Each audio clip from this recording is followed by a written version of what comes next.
Assalamualaikum warahmatullahi wabarakatuh dan salam sejahtera.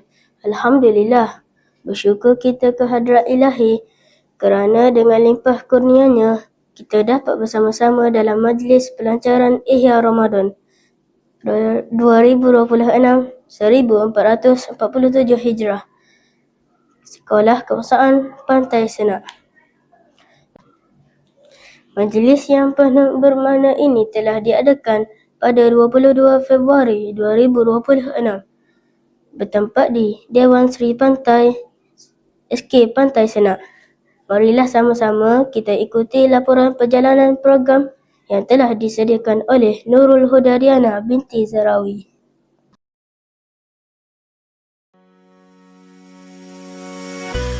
Majlis yang berlangsung dengan penuh meriah ini melibatkan semua guru, murid serta warga sekolah. Antara objektif utama program ini adalah untuk menggalakkan warga sekolah merebut keberkatan bulan Ramadan melalui pelbagai aktiviti kerohanian.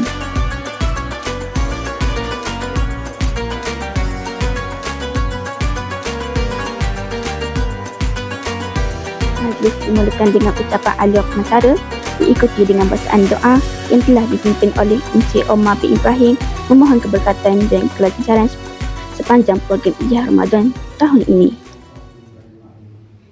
Ya Allah, Ya Rahman, Ya Rahim, kami berhimpun pada kali ini kami menandahkan dengan penuh pengharapan dan rendah diri agar kami dikurniakan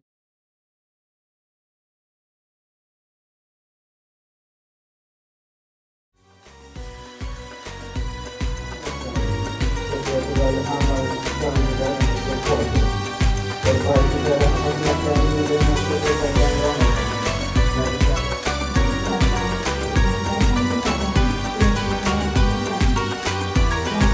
Seterusnya, majlis diteruskan dengan ucapan perasmian dan pelancaran resmi oleh Guru Besar Sekolah Kebangsaan Pantai Senak, Puan Suria Fitriah binti Mustafa.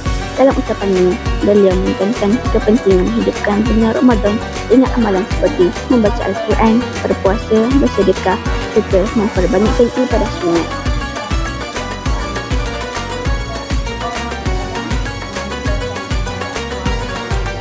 Menurut Guru Besar juga, program ini bukan sahaja mendidik murid tentang kepentingan ibadah, malah membentuk disiplin, kasiah dan semangat ukhuwah dalam kalangan warga sekolah.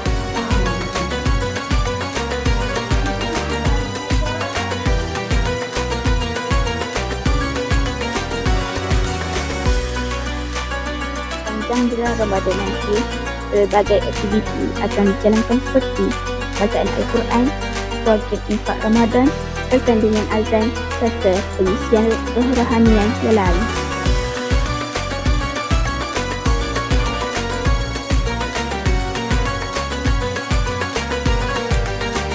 Semoga program ini menjadi pemancing pada pembuktikan tasiah murid generasi cemerlang dan berakhlak mulia. Diharapkan program Ihya Ramadan ini akan berjalan dengan lancar dan memberi manfaat kepada semua.